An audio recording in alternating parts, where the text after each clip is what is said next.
cares about the look of cameras? All that matters is the image quality. Well, let me ask you this. Have you met photographers? Welcome to Japan. This is not Japan. Yeah, sure. I'm gonna fire all you motherfuckers. This is a very worthy Nikkor. Wait, Nonikkor. If Thanos visited Hong Kong, he would have ended his quest right there. What a psycho. But the lenses flare. But the flare. I've got a bone to pick with Nikon. For years, I've been watching Fuji and Olympus releasing these amazing, beautiful vintage cameras, and all Nikon has given us was the DF 10 years ago. Now there is the ZF and the ZF-C, which looks and feels great, but here's the problem. While the body is undeniably attractive, the lenses they have produced, yikes. There's nothing really wrong with the lenses themselves. The optics are great, although they have lost a lot of the aesthetics personalities of yesteryear. These special edition lenses are the best they can come up with so far, but they're a bit plasticky and a little bit rough around the edges. The DF, on the contrary, while it has its flaws, it has all these beautiful f-mount lenses to pair with. Look at the 35 and the 50mm here. What a killer combo. Now, you can technically put these lenses on the ZF, however, with the adapter, it doesn't look so good anymore.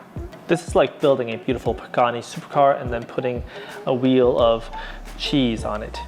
It just doesn't look the part. Now, before you say, who cares about the look of cameras? All that matters is the image quality and the rest is just vanity. Well, let me ask you this. Have you met photographers? They're the most superficial, visually driven creatures out there. Honestly, all photographers are red flags. Don't even try to date one or marry one. It's really not worth it. Yeah, she agrees. Ever since I got the Nikon ZF body, I've been looking for a lens that looks as good as this 35mm Nikkor S on the DF to really complete the package. But such a thing didn't really exist until now. So without further ado, I'm going to take you to the birthplace of Nikon to get our hands on one of the most beautiful Z lenses ever made. Ladies and gentlemen, Welcome to Japan. This is not Japan. This is Hong Kong. Why are we in Hong Kong? flight is cheaper. Flights are cheaper? How much? Around $50. Are you kidding me? I'm all kinds of bad when I drop on the beat. Taking down my hair, got your eyes on me. You need it, you want it, but can you handle this? This lollipop is poppin', poppin', poppin', poppin'. But you know what? We'll make do just fine because Hong Kong is awesome for camera gear. Firstly, it's tax-free. And secondly, with China and Japan right next door, it's arguably one of the best places in the world to pick up all kinds of camera equipments. They have these malls that literally have floors and floors of camera gears, old and new, waiting to be purchased.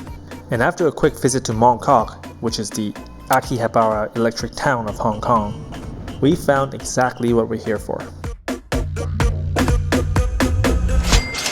Okay, so here we are, the 35mm f1.4 Z mount. It's got a nice retro box to it, 1960s in the back, and it looks amazing on the camera.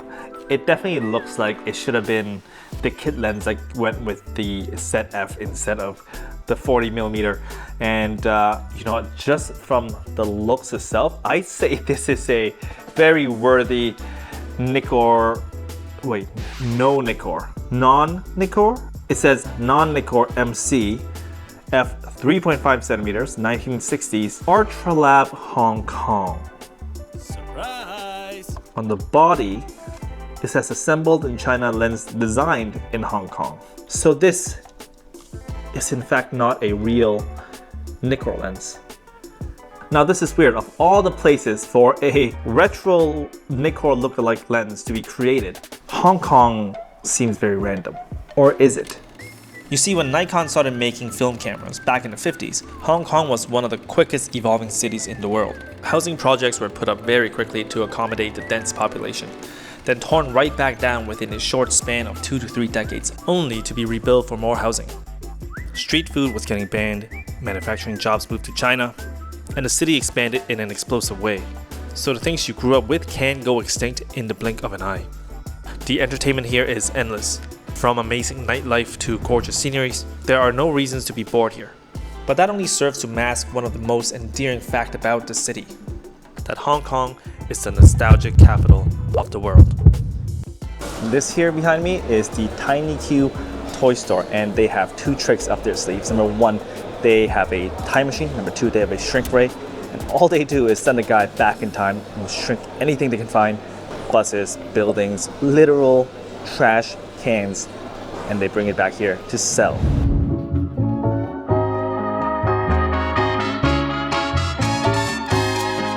Give it to me.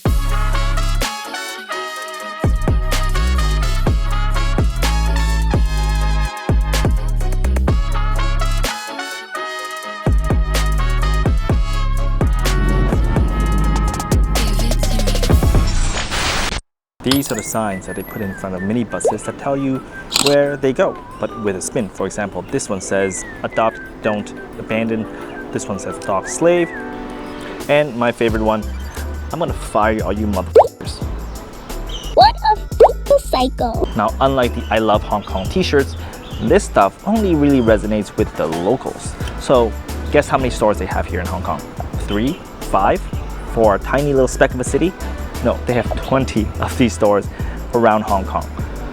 And by comparison, Henry's, Canada's largest photography equipment store, also only has 20 stores across the entire nation. And Canada is at least, I don't know, 3 times bigger than Hong Kong. And that's a fact. Wow, so freaking factual. I can't think of a better way to test out this lens, but to take it out on the streets of Hong Kong and try to capture some of this nostalgia that Hong Kong people are so famous for.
Almost as soon as my hunt for the past began, I noticed something was off. A lot of these are actually still around.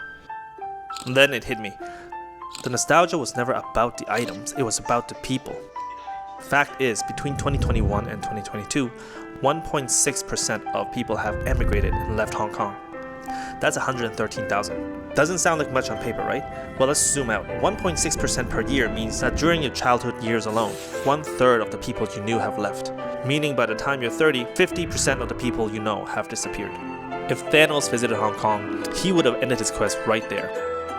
So if you can't hold on to your people, why not fill the emptiness of their absence with the mementos of childhood? So it only makes sense that the birthplace of this 1960 tribute is from Hong Kong. And you should take comfort in that, because they really know how to do nostalgia justice. And now, sharing its fate with many Hong Kong folks, this copy of the lens must also depart its birthplace to a new home. But at least it'll get to meet the DF, which is his uncle or brother or stepdad.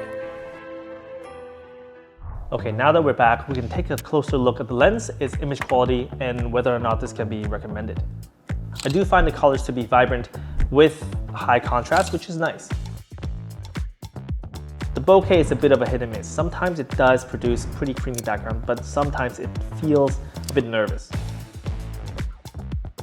Distortion is not that well controlled. There are distortions in the corners, as you will see. And this lens flares a lot. I generally really like flare because it adds character to an image and it makes it look less clinical. But this one might just be a tad too much if you're doing videography work. So for video work, you might have some trouble controlling it. It's a 1.4, you want to shoot this wide open, that's why I buy 1.4s. This does not have the sharpest image at 1.4. And you can see this across the focusing distance, close up or infinity. It's not bad, but it's definitely not tack sharp. But like many 1.4s, it does have really good background separation, which means you can get by if you're not pixel peeping or if you're not doing professional high megapixel photography. This lens is best suited for everyday photos, vacations, and personal photography. The key to appreciating the images this lens produces is not really to judge it by its sharpness, but the sum of its parts. Okay, let's get the bad news out of the way. If you're looking for the sharpest 35 1.4 out there, this isn't it.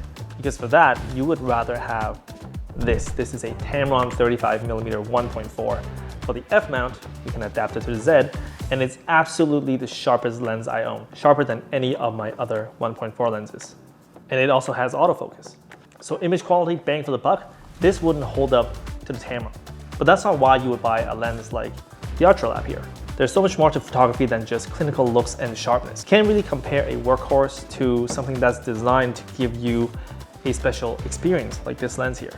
The real question here is if this lens brings out the old school film camera or the DF experience.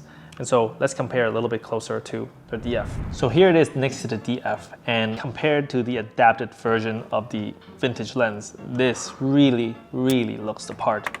I mean, it's not perfectly replicated to the S lens, nor was it trying to. I will say the S lens does look better in my books. The color details are debossed on it, so it feels more premium. I have to say that I love the bevel on the Nikkor S, and for the Artralab is just a flat surface on top, which does reflect some of the older Nikon lenses, but it's just not as pretty as this. The scalloping on the Artralab isn't as deep as the S lens. The S lens has another scallop at the back. I just really love the look of the vintage lens we have here. With that said though, the Artralab is as close as we have to the old S line. And when it comes to set mount lenses, its looks and feel are second to none. It really puts what Nikon has given us to shame. And more than that, because of the metal construction, the balance of this lens is perfect on the ZF. So when you're holding this, it doesn't feel front or back heavy, it just feels right. And you know that there's a lens out here. Whereas if you compare to the DF and the 35 here, it just kind of feels like air. The body is big and heavy and the lens is a little bit too light, so it feels like you're just holding a body. If you're behind the camera, you feel like there's nothing attached. It's very subtle, but I really do appreciate the feel of the Artralab on the ZF. So who is this lens recommended for? Well, for starters, if you have a Nikon ZF or a ZF-C, you should definitely get one of these, especially if you like to look at your camera and have it on display, kind of like what I have here. It's really an eye candy. If you don't plan on getting a ZF or a ZF-C, I wouldn't worry about it. If you're looking for a bit of a vintage looking lens and don't mind the imperfections or the lack of a clinical look, this is also a good option. As someone who has built and launched multiple products, yes, this thing is expensive, but this is how it starts with all small businesses.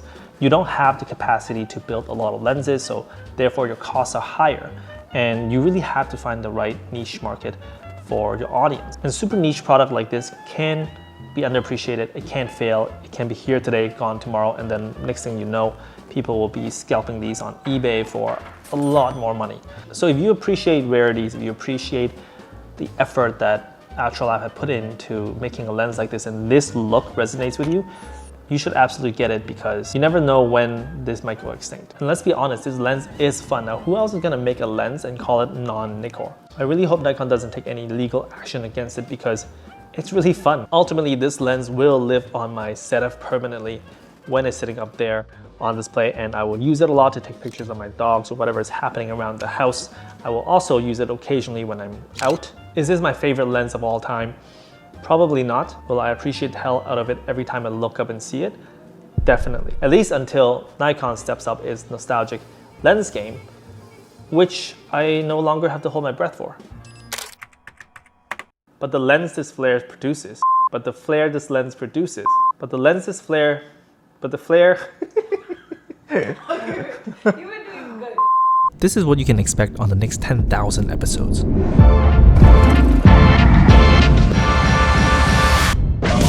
This was my brand of camera bag, and I'm going to review it like I have nothing to do with it. Welcome to Totally Biased Reviews. Want to know how to smuggle a dog on a plane? Well, it's not real travel tips until you explore hospital fees.